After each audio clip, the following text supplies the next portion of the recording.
The last king of Bavaria died under suspicious circumstances.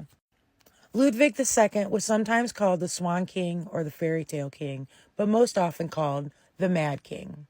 But was he really mad? If it weren't for this king, we wouldn't have such beautiful castles to visit in Germany or Wagner's operas. Ludwig Otto Friedrich Wilhelm II was born possibly on the 25th, 1845, in Nymphenburg Palace, Munich. On the far left is Ludwig, his mother, his father, and his brother Otto. Ludwig's father was Crown Prince Maximilian, the second son of King Ludwig I of Bavaria. His mother was born Princess Marie of Prussia, her father being the King of Prussia. Ludwig's parents really wanted to name him Otto, but his grandfather insisted that he be named after him. This is Ludwig I. This is because they shared the same birthday, which is also the feast day of St. Louis IX of France, the patron saint of Bavaria. Ludwig is the German version of Louis. Some believe Ludwig may have actually been born the day before or the day after, and it was changed to appease his grandfather.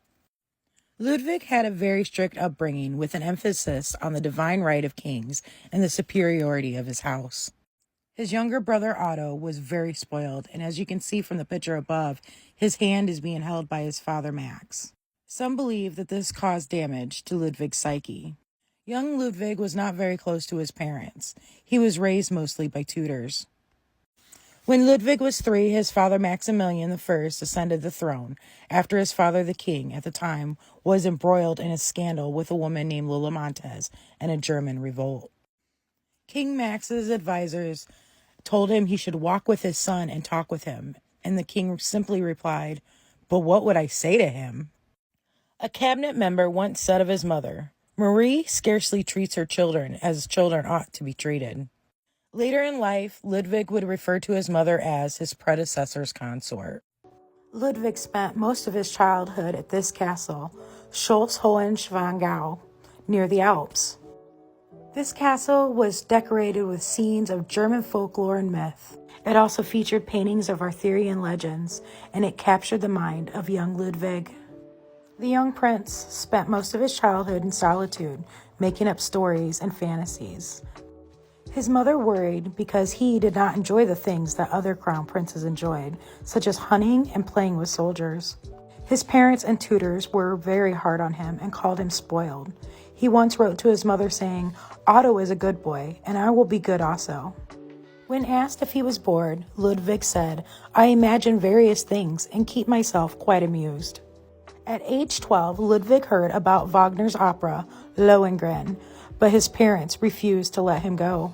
2 years later, he saw the play and loved the music and seeing scenes from his childhood come to life. This will mark the beginning of Ludwig's love for Wagner and all of his music.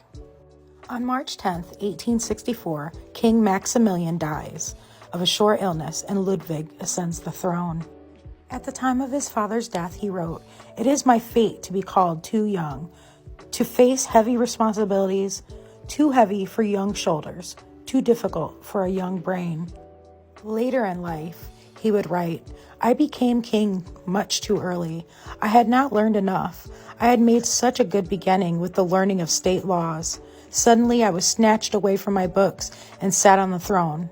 Well, I am still trying to learn." A writer that was at King Maximilian's funeral wrote of Ludwig, "He was the most beautiful youth I had ever seen." The Bavarian people were in love with their new king and thought him young and handsome. Ludwig continued the policies of his father and kept the same ministers. However, Ludwig was not interested in politics or running a country.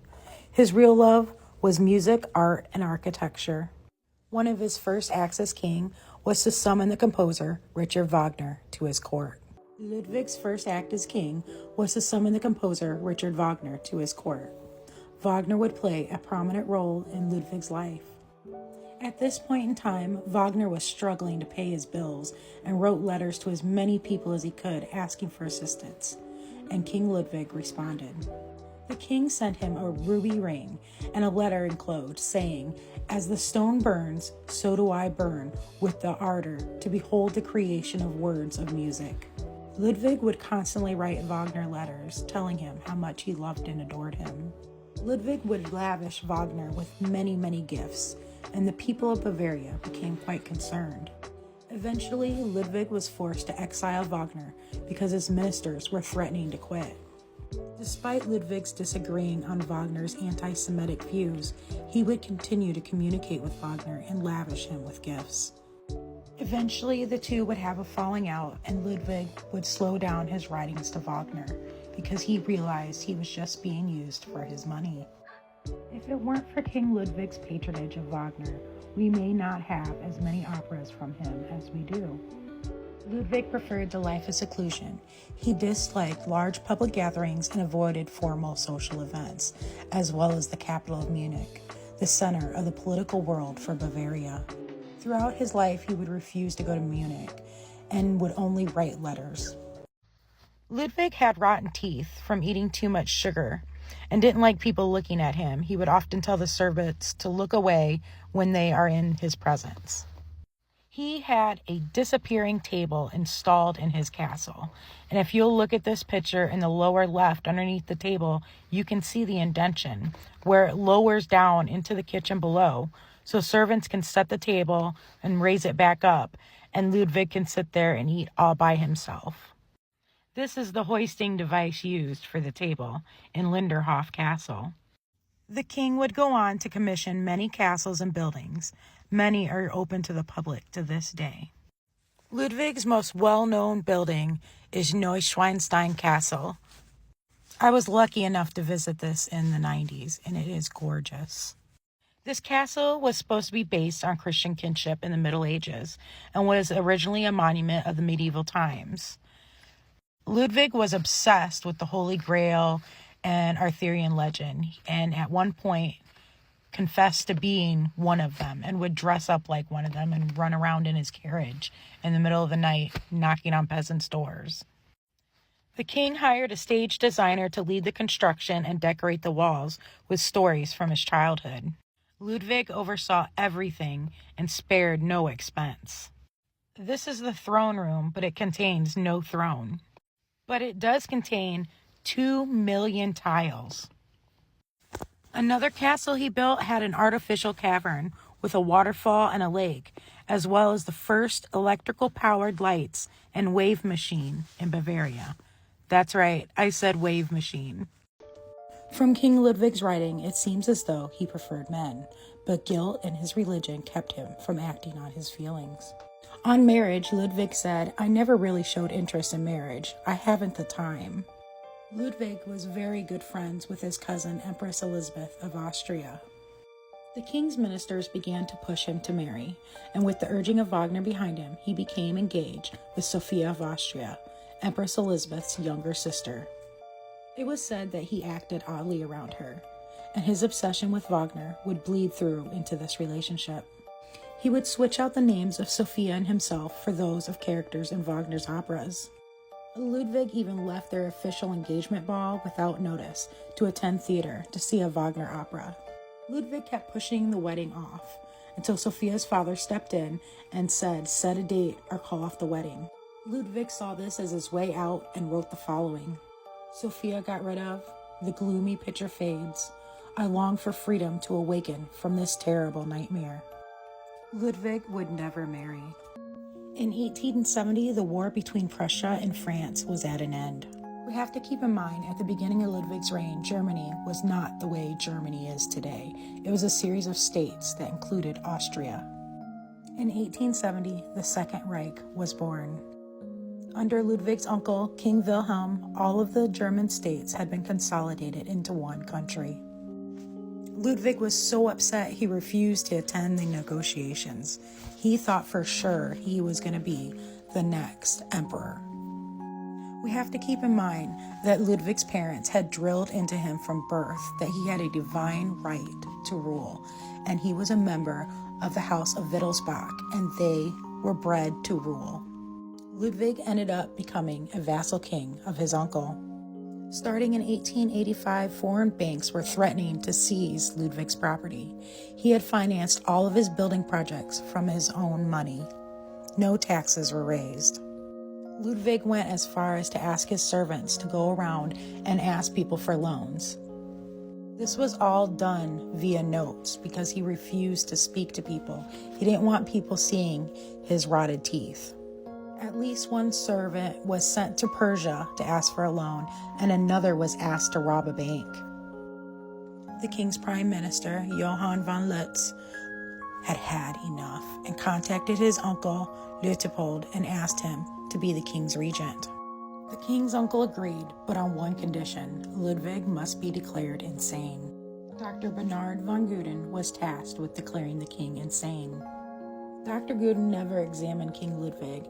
He only asked around, spoke with the servants, and some of the servants later admitted they were paid to say the king was insane and acted oddly. The doctor did declare him insane and that he must be removed from power.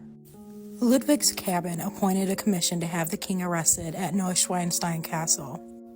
Ludwig heard about the plan and barricaded himself in the castle with peasants and soldiers. The commission came back a few days later, and the king had been deserted and went with the commission peacefully.